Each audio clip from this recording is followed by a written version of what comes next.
Assalamualaikum Dito, main gak?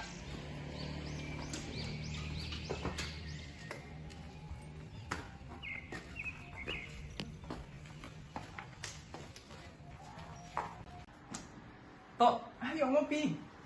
Lah, Ya elah nih bocah cemberut mulu, kenapa sih? ini tadi gue diajakin investasi sama Ratna. Katanya kamu mau depo. Sini saya bantu kata Ratna, tapi sampai sekarang nih nggak ada nih. Itu emang apaan sih? Investasi gue Oh, itu. Bukan, itu mah bukan investasi. Lu namanya ditipu itu sama si Ratna. Udah ayo, kita lapor polisi. Sekalian gue kenalin konsep investasi syariah. Kita ngopi dulu, Bray. Ayo.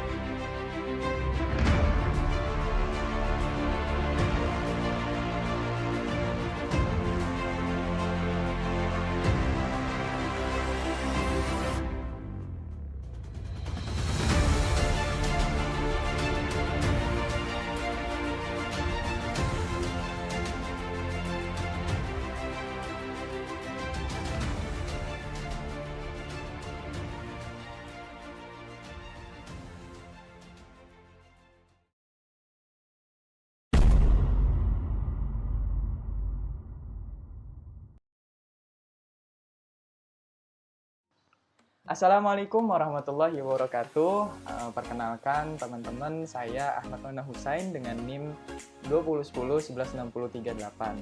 Nah, teman-teman, dari banyaknya kasus tadi dapat disimpulkan bahwa literasi masyarakat terhadap konsep investasi itu sendiri masih kurang, baik investasi konvensional maupun investasi syariah. Di sini saya akan mengenalkan pada teman-teman semua tentang konsep investasi syariah dan pentingnya berinvestasi syariah. Yang pertama, di sini saya akan menjelaskan tentang pengertian investasi syariah itu sendiri.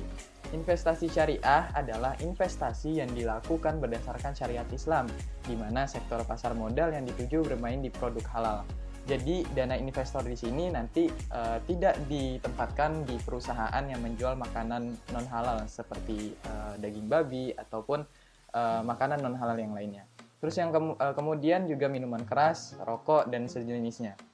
Nah, untuk menentukan produk investasi syariah, Otoritas Jasa Keuangan atau OJK menerbitkan berbagai peraturan beserta instrumen investasi sesuai dengan prinsip hukum syariah di pasar modal, menurut fatwa DSN MUI.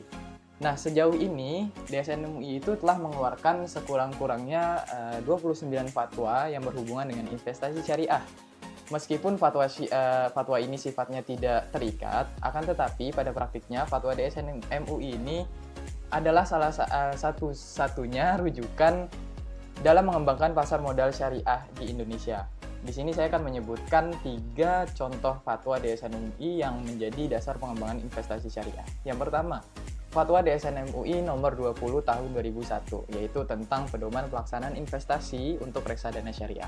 Dan yang kedua, Fatwa DSN MUI nomor 40 tahun 2003 tentang pasar modal dan pedoman umum penerapan prinsip syariah di bidang pasar modal.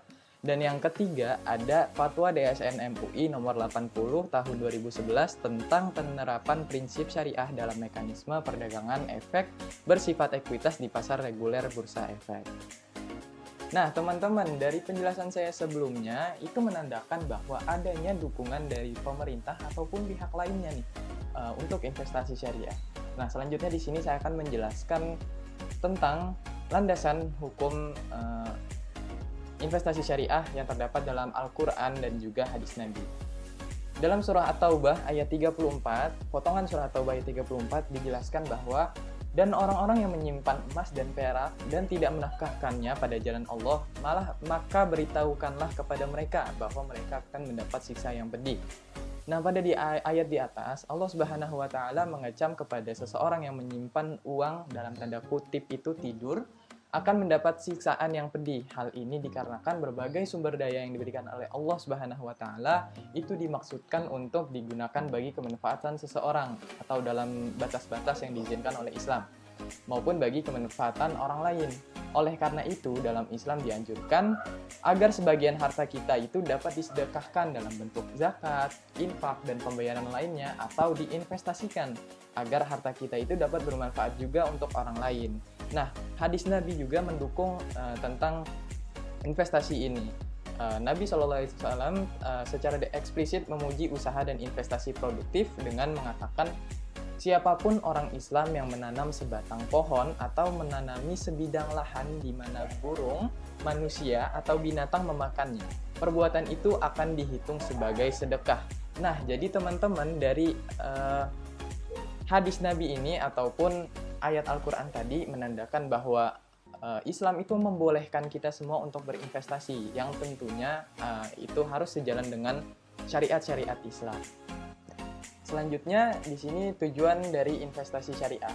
Tujuan investasi syariah ini dengan tujuan investasi konvensional ada sedikit perbedaan. Di dalam investasi konvensional, memperoleh keuntungan yang sebesar-besarnya dengan meminimalkan pengorbanan merupakan sebuah tujuan yang diimpikan atau merupakan tujuan utama dalam berinvestasi. Karena investasi konvensional dilakukan demi mendapatkan keuntungan maksimal untuk kepentingan pribadi atau kelompok tanpa memperdulikan nasib orang lain. Sampai-sampai banyak cara yang ditempuh untuk meraih tujuan tersebut. Bahkan kadang sampai ada menghalalkan berbagai cara demi tujuannya tersebut. Seperti kasus yang sebelumnya itu, banyak orang-orang yang menipu dengan berkedok investasi untuk mendapatkan keuntungan yang sebesar-besarnya. Nah, di sini berbeda dengan tujuan investasi syariah. Investasi syariah itu sangat menjunjung tinggi nilai-nilai moral yang terkandung dalam Al-Quran maupun Sunnah. Nah, di bawah ini terdapat 4 tujuan dari investasi syariah. Yang pertama itu untuk menggapai ridho Allah. Maksudnya di sini adalah dalam segala aktivitas yang dilakukan oleh seorang muslim tentunya harus berorientasi kepada Allah Subhanahu wa taala. Salah satunya yaitu kegiatan berinvestasi.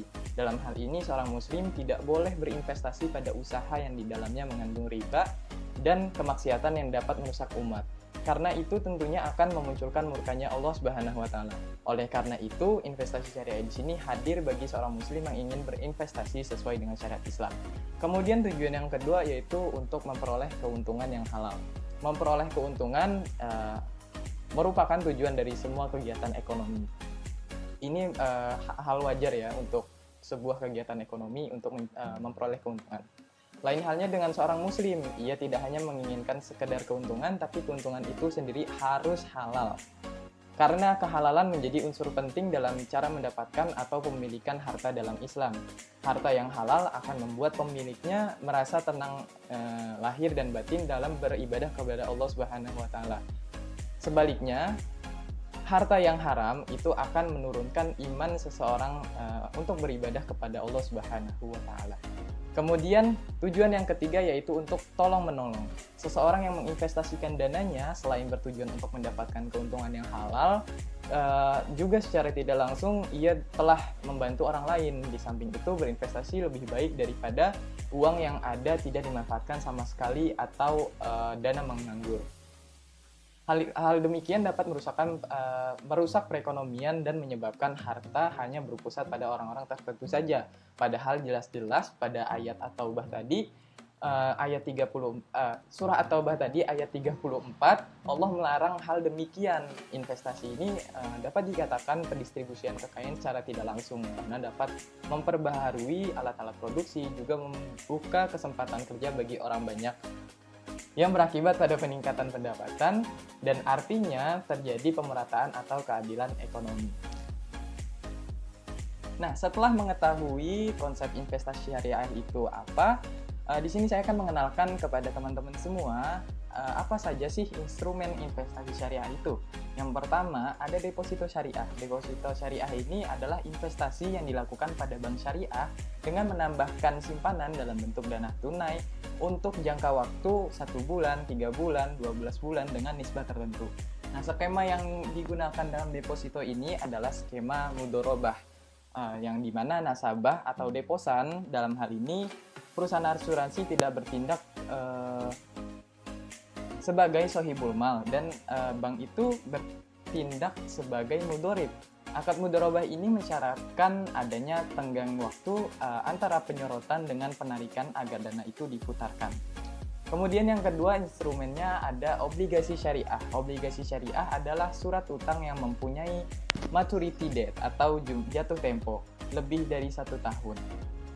Yang dilakukan dengan cara membeli obligasi syariah yang diterbitkan oleh bank syariah dengan nisbah tertentu. Obligasi ini bisa dikatakan instrumen investasi syariah jika memenuhi kriteria sebagai berikut. Yang pertama, bersifat mudharabah muqarradah, yaitu bagi hasil, bagi kontribusi, dan bagi resiko. Namun beresiko bisa tidak terjadi karena bersifat revenue sharing. Yang kedua, syaratnya itu adalah dikeluarkan oleh perusahaan yang tidak bergerak di industri minuman keras, bank atau lembaga konvensional, perjudian, senjata, hotel, dan pornografi. Kemudian syarat yang ketiga adanya pengembaliannya didukung dengan penetapan aktiva produktif spesifik atau pendapatan bagi hasil operasional spesifik perusahaan yang mengeluarkan obligasi. Kemudian instrumen yang ketiga ada reksadana syariah. Nah, reksadana syariah ini salah satu instrumen investasi yang resikonya itu kecil. Karena reksadana itu adalah wadah yang dipergunakan untuk menghimpun dana dari masyarakat atau pemodal untuk selanjutnya diinvestasikan kembali dalam portofolio efek oleh manajer investasi. Jadi dana kalian di sini akan dikelola oleh manajer investasi. Jadi ini minim risiko. Kemudian instrumen yang keempat ada saham syariah. Nah, dalam literatur tidak terdapat istilah atau perbedaan antara saham syariah dengan saham non-syariah. Akan tetapi, saham sebagai bukti kepemilikan suatu perusahaan dapat dibedakan menurut kegiatan usaha dan tujuan pembelian saham tersebut. Saham menjadi halal atau sesuai syariah itu jika saham tersebut dikeluarkan oleh perusahaan yang kegiatan usahanya bergerak di bidang usaha halal dan atau dalam niat pembelian saham tersebut adalah untuk investasi, bukan untuk spekulasi atau judi. Karena kan biasanya ada tuh orang yang berinvestasi hanya untuk ikutan tren dan hanya untuk mencari keuntungan dengan menggunakan trading yang itu artinya bisa dikatakan spekulasi. Kemudian untuk lebih amannya, saham ini dilisting dalam Jakarta Islamic Index yang merupakan saham-saham yang insya Allah sesuai syariah. Jadi investasi syariah ini mempunyai Jakarta Islamic Index yang menjadi patokan dalam harga saham-saham syariah. Nah, jadi gitu toh. Oh, begitu investasi. Iya toh, makanya lu jangan ketipu-tipu lagi, udah gue jelasin kan?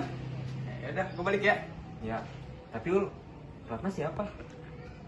Siapa tuh?